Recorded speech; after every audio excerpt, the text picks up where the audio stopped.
Bonsoir à tout le monde. Dieu vous bénisse abondamment.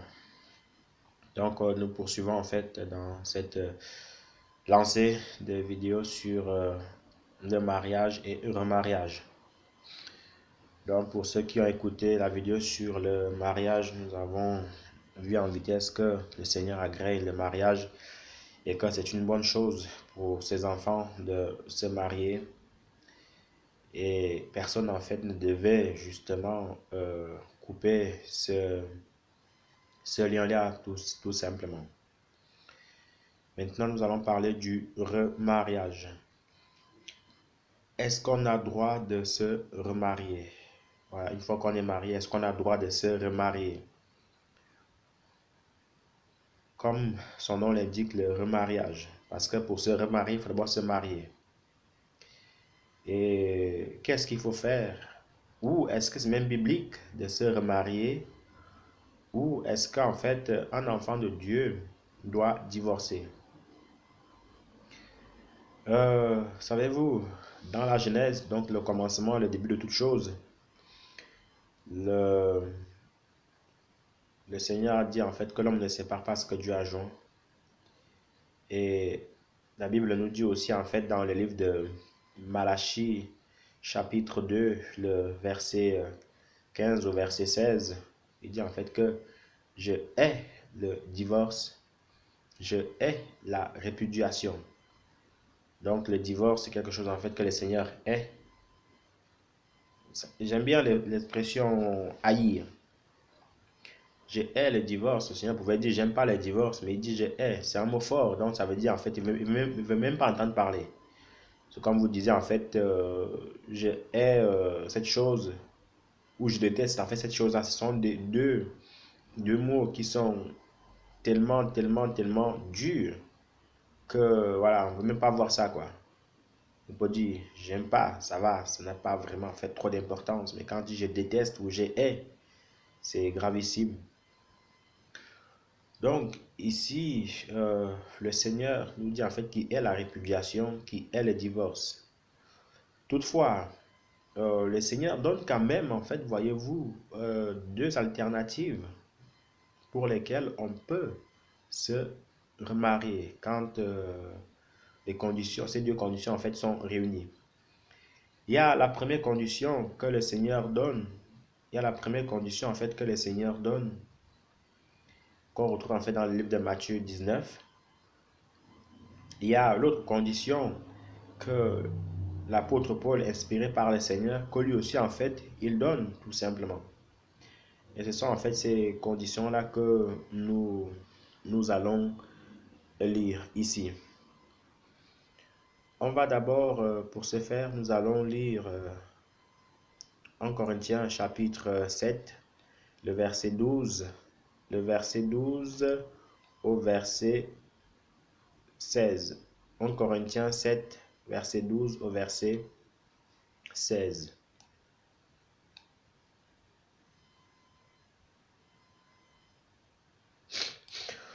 Aux autres, voici ce que je dis, moi-même et non le Seigneur. Si un mari chrétien a une femme non croyante et qu'elle soit d'accord de continuer à vivre avec lui, il ne doit pas la renvoyer. De même, si une femme chrétienne a un mari non croyant et qu'il soit d'accord de continuer à vivre avec elle, elle ne doit pas le renvoyer. En effet, le mari non-croyant est proche de Dieu à cause de son union avec sa femme. De même, la femme non-croyante est proche de Dieu à cause de son union avec son mari chrétien. Autrement, vos enfants seraient considérés comme impurs, alors qu'en réalité, ils sont proches de Dieu. Cependant, si celui qui n'est pas croyant veut se séparer de son conjoint chrétien, qu'on le laisse agir ainsi. Dans un tel cas, le conjoint chrétien, que ce soit l'époux ou l'épouse, est libre, car Dieu vous a appelé à vivre en paix. Comment pourrais-tu être sûr, toi, femme chrétienne, que tu sauveras ton mari, ou comment pourrais-tu être sûr, toi, mari chrétien, que tu sauveras ta femme? On continue dans 1 Corinthiens 7 toujours, mais le verset 39 au verset 40. Une femme est liée à son mari aussi longtemps qu'il vit, mais si son mari meurt, elle est libre d'épouser qui elle veut, à condition que ce soit un mariage chrétien. Pourtant, elle serait plus heureuse si elle demeure comme elle est. C'est là mon opinion et j'estime avoir, moi aussi, l'Esprit de Dieu. On va monter dans le dernier livre que nous allons lire, dans le livre de Matthieu. Si vous vous souvenez bien, si vous avez écouté la vidéo sur le mariage, c'est quasiment en fait la même chose en fait qui revient tout simplement. Donc nous allons lire Matthieu chapitre 19.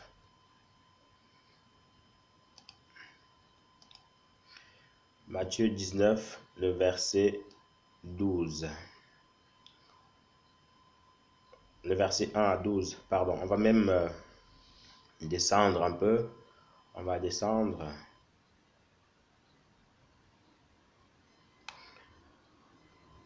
Alors, Matthieu 19, le verset 3. Quelques pharisiens s'approchèrent de lui pour lui tendre un piège. Ils lui demandèrent, notre loi permet-elle à un homme de renvoyer sa femme pour n'importe quelle raison? Jésus répondit, n'avez-vous pas lu ce que déclare l'Écriture? Au commencement, le Créateur les fit hommes et femmes. Puis il dit, c'est pourquoi l'homme quittera son père et sa mère pour s'attacher à sa femme. Et les deux deviendront un seul être. Ainsi, ils ne sont plus deux, mais un seul être. Que l'homme ne sépare pas donc ce que Dieu a joint. Les pharisiens lui demandaient, pourquoi donc Moïse a-t-il commandé à l'homme de donner une attestation de divorce à sa femme quand il la renvoie? Jésus répondit, Moïse vous a permis de renvoyer vos femmes parce que vous avez le cœur dur. Mais au commencement, il n'en était pas ainsi. Je vous le déclare, si un homme renvoie sa femme alors qu'elle n'a pas été infidèle et en épouse une autre, il commet un adultère. On peut s'arrêter sur ces quelques versets. Ici, le Seigneur, la première condition en fait que le Seigneur évoque que l'homme peut répudier sa femme, ou la femme aussi peut partir en fait de son foyer parce que le Seigneur, lui, il est autant pour les femmes, autant pour les hommes. Il n'y a pas que l'homme qui peut partir. C'est en fait un cas de divorce. Si les deux personnes en fait étant mariées et que le mari va voir ailleurs, et que la femme le découvre, elle a des preuves à l'appui que son mari l'a trompée, elle est dans son droit de partir selon ce qu'on vient de lire. Ou je vous le déclare, si un homme renvoie sa femme alors qu'elle n'a pas été infidèle, donc en gros, tant que la femme elle est fidèle, tu n'as pas le droit de la renvoyer, tu n'as pas le droit de quitter ton mari. Et si tu as l'épouse un autre, donc si tu épouses une femme qui a été renvoyée pour cause d'infidélité, tu commets adultère avec elle, c'est grave. On va un peu expliquer. On va d'abord expliquer en ce qui concerne la première condition. Donc, pour que la femme puisse partir de son foyer ou puisse y avoir en fait séparation, il faut que le mari ait des preuves que sa femme l'a trompé et qu'il faut que la femme en fait ait des preuves pour que son mari l'ait trompé. Des preuves, hein, c'est pas qu'on a dit ou j'ai lu sur son téléphone, machin truc. Non, des preuves à l'appui. Non, ça serait tellement simple d'inventer des histoires. Ça serait tellement simple de faire ci, de faire ça. Non, il faut des preuves. Il faut aussi en fait que ce dernier avoue. Parce que quand on avoue encore, c'est encore mieux. Et puis chacun doit être honnête envers soi-même et envers Dieu. Toutefois, maintenant, voyez-vous dans les milieux de l'Église, sachant que le Seigneur nous appelait au pardon, le Seigneur nous appelait à pardonner à ceux qui nous ont fait du mal.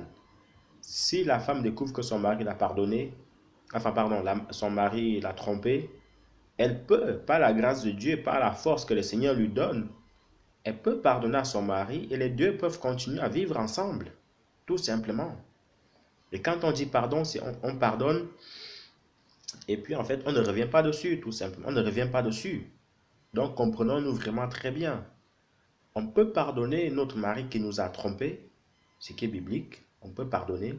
On peut pardonner notre femme qui nous a trompés, ce qui est biblique. Et puis voilà. Et je veux vraiment en fait attirer l'attention des hommes ici parce que eux, quand ils trompent, il faut que les femmes les pardonnent. Voilà, c'est normal. Mais quand la femme elle trompe, bah, c'est la guerre, c'est les coups de poing, c'est la chicotte, la pauvre elle est prise pour un objet. Non, mon ami, non, tu n'es pas juste, tu n'es pas juste. Comprends que tel est à pardonner, toi aussi tu dois pardonner. Le pardon, en fait, ne doit pas fonctionner d'un seul côté. Non, non, non, non, non, non, non. Ça, c'est à la pharisienne, comme tu fais là. Et ça, ce n'est plus des hommes, ce sont des omelettes, excusez-moi. Donc, le Seigneur nous appelle à pardonner, mais nous dit aussi, en fait, que voici le premier cas où il peut y avoir divorce. L'autre cas que l'apôtre Paul, en fait, nous dit dans le livre de 1 Corinthiens que nous venons de lire, c'est que si le mari meurt, ou si la femme meurt, le mari ou la femme en fait a droit de se remarier, tout simplement. Mais que ce soit dans le Seigneur. On l'explique bien dans le Seigneur. Dans le Seigneur, ça veut dire quoi dans le Seigneur? Ça veut dire que tu dois te marier avec un chrétien ou avec une chrétienne ou avec en fait quelqu'un, voyez-vous, quelqu'un qui honore le Seigneur, quelqu'un en fait qui craint Dieu. Parce que c'est toujours un piège de se mettre avec des gens qui n'honorent pas le Seigneur, des gens qui ne craignent pas le Seigneur. Et savez-vous en fait ce que font les gens qui ne craignent pas le Seigneur? C'est des sauvages. Voilà. S'il veut te taper, il te tape. S'il veut te traiter tous les noms, il te traite tous les noms. Parce que rien ne peut l'empêcher. Donc, je vous exhorte par la grâce de Dieu, vous sœurs, vous frères non mariés, de vous marier en fait dans le Seigneur. Parce que quand vous êtes marié avec un chrétien, il vous respectera. Quand vous mariez avec une chrétienne, elle vous respectera.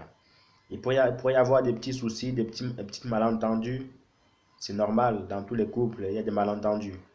Même ces jumeaux-là, en fait, ont des malentendus. Mais le Seigneur apportera toujours la paix dans votre couple. Le Seigneur apportera toujours la guérison dans ces problèmes-là. Mais par contre, si vous mariez avec un non-chrétien ou quelqu'un qui ne craint pas le Seigneur, le jour où il y a des problèmes, il claque la porte, il va te tromper comme il veut dehors, et il revient en sentant de l'alcool. Et puis si tu lui dis un mot, c'est des claques, c'est des tabassements. Donc vraiment, ma soeur, évite. Ou même aussi, en fait, une femme qui ne craint pas le Seigneur, si tu te maries avec une telle femme, c'est la prison pour toi, mon frère, c'est la prison pour toi, mon ami. Et elle va te tromper comme elle veut, elle fera de ton couple ce qu'elle veut. Donc vraiment, attention à cela. C'est pour ça que l'apôtre Paul nous dit en fait que ça soit dans le Seigneur. Dans le Seigneur. Donc entre chrétiens. Après, vous savez, chacun est responsable de ses actes. Si tu maries avec quelqu'un qui est athée parce que tu as vu qu'elle avait des formes, parce que tu as vu qu'il était beau et qu'il n'est pas chrétien, ça excusez-moi, mais ça vous risque péril en fait. Mais le Seigneur nous encourage à nous marier avec les gens qui le craignent. Il sait de quoi il parle. En poursuivant, donc voilà un peu les deux conditions auxquelles on peut se remarier, mais avec des preuves à l'appui. Il ne faut rien inventer parce que de toute façon, tu ne peux pas mentir Dieu. Tu ne peux pas te mentir toi-même. Et en poursuivant, l'apôtre Paul nous dit aussi en fait que euh, pour, pour ceux-là qui sont mariés, qui sont déjà mariés, on dit bien qui sont déjà mariés, mais pas qui veulent se marier. Parce que nous, les chrétiens, on cherche toujours des astuces. Hein. Ah, mais l'apôtre Paul a dit que si on est marié avec une infidèle, on peut essayer de se séparer, c'est pas. Non, mon ami, c'est ceux qui sont déjà mariés, ceux qui n'étaient pas conscients de cela. Qu'il ne fallait pas se marier avec une païenne. Mais toi, tu es déjà conscient de cela, donc ne marie pas avec une fille comme ça. Voyez-vous? Donc, l'apôtre Paul dit ici, en fait, que pour ceux qui sont mariés ou ceux qui sont mariés avec des non-convertis, si la non-convertie, en fait, veut demeurer avec nous, vivre avec nous, il n'y a pas de problème. On peut continuer à vivre avec elle. Ou si le païen, en fait, le non-converti, on peut se l'appeler le païen, l'athée, ou comment on appelle encore ça? Bon, j'oublie le nom. Donc, si elle veut rester avec nous, vivre avec nous, il n'y a pas de problème. Il n'y a pas de problème. Et par là aussi, en fait, nos enfants pourront être sanctifiés parce que nous, on est chrétiens. Ou si il y a un païen qui vit avec une croyante, il n'y a pas de problème. Le Seigneur agrée cela. Enfin, le Seigneur dit qu'il n'y a pas de souci, vous pouvez continuer. Maintenant, l'autre côté qui est là, c'est que si maintenant, en fait, voyez-vous, le non-chrétien ou le païen veut partir ou se séparer, qu'il se sépare tout simplement. On est libre. On est libre tout simplement. On est libre de se remarier. On est libre de, de faire notre vie. Parce que le Seigneur, en fait, nous appelle à vivre en paix, tout simplement. Voyez-vous? Donc, c'est un peu ça. Et j'attire aussi, en fait, notre attention par rapport à quelque chose d'autre. L'apôtre Paul, ici, il nous encourage toujours à rester célibataire. À rester célibataire. Beaucoup d'entre nous, en fait, ne comprennent pas pourquoi l'apôtre Paul voulait nous encourager, en fait, à rester célibataire. Parce que lui, en fait, il vivait dans une autre dimension spirituelle. Il avait compris que, en ayant un mari, tu accorderas moins de temps au Seigneur. Et vous savez, moins vous accordez du temps au Seigneur et moins il vous parle. Plus vous accordez du temps au Seigneur, plus il vous parle. C'est comme avec votre mari, plus vous l'accordez du temps et plus vous le connaissez. Moins vous l'accordez du temps et moins vous le connaissez. Il n'y a pas de miracle, il n'y a pas de magie, il n'y a pas de... Non. C'est comme ça et puis il y a le résultat, quoi. Donc l'apôtre Paul ayant vraiment atteint cette grâce-là, il a compris que quand une femme est mariée, bon, bah, il faut accorder plus de temps à son mari, il faut lui faire à manger, il faut faire ci, il faut faire ça, il faut faire la vaisselle, la lessive, prendre soin des enfants. Et quand l'homme est marié, bah, il faut s'occuper de sa femme, il faut toujours être là pour elle. Du coup, en fait, le temps file tellement qu'après, on se rend compte que bah, on n'a pas fait grand-chose pour le Seigneur, quoi. Alors, quand on est célibataire, bon, on est libre comme l'air. On est libre comme l'air. On peut accorder plus de temps au Seigneur. On cherche seulement en fait à plaire au Seigneur qu'au Seigneur. Et puis, l'œuvre avance tout simplement. Donc, c'est aussi en fait une des raisons, l'apôtre Paul ayant su ça, il est resté célibataire toute sa vie. Donc, c'est l'un, enfin, c'est le seul des apôtres en fait qui a vécu célibataire dans la Bible. Il y a aussi, je pense, Luc le médecin qui est aussi célibataire. Donc, ce n'est pas non plus une recommandation que l'apôtre Paul donne ici. C'est un conseil. C'est un conseil à vraiment faire la différence entre un conseil qui est à prendre ou à laisser et une obligation qui est que tu montes, que tu descendes. C'est ce que tu dois faire. Donc, c'est un peu ça. Et pour finir quasiment, c'est que frère, honnêtement, la Bible nous dit aussi en fait que si quelqu'un s'est séparé de sa femme, si quelqu'un s'est séparé de sa femme, mon ami, t'as pas le droit, il faut pas te remarier. Sauf pour les deux cas qu'on a vus, sinon il faut pas te marier, il faut pas te remarier. Pourquoi il faut pas te remarier? Parce que tu es encore, devant le Seigneur, tu es encore marié avec cette femme-là. Et si tu veux, si tu brûles maintenant en toi, si tu as encore des désirs, rappelle ta femme à la maison et puis vivez ensemble. Et n'oubliez jamais en fait que quelqu'un qui se marie avec une femme qui a été répudiée, quelqu'un en fait qui se marie avec une femme adultère, devient aussi en fait adultère avec elle. Voyez-vous? Donc c'est des choses en fait que nous oublions souvent ou nous passons dessus, mais c'est des choses en fait qui risqueront en fait de jouer contre nous le jour du jugement ou le jour en fait qu'on comparaîtra devant le Seigneur. Euh, bon, frères et sœurs, que le Seigneur vous bénisse abondamment. Ces prédications n'ont pas pour but de vous condamner, non, loin de là, c'est juste pour nous ouvrir les yeux, c'est pour nous faire comprendre que nous devons nous réveiller et puis ne pas vivre selon les lois de ce monde, mais selon les lois bibliques, tout simplement. Maintenant, c'est à vous de voir, c'est à nous de voir si on veut plutôt vivre selon le monde et puis périr en enfer, ou plutôt nous efforcer à vivre selon les lois du Seigneur et espérer en fait le paradis. Bonne soirée à tout le monde. Bye bye.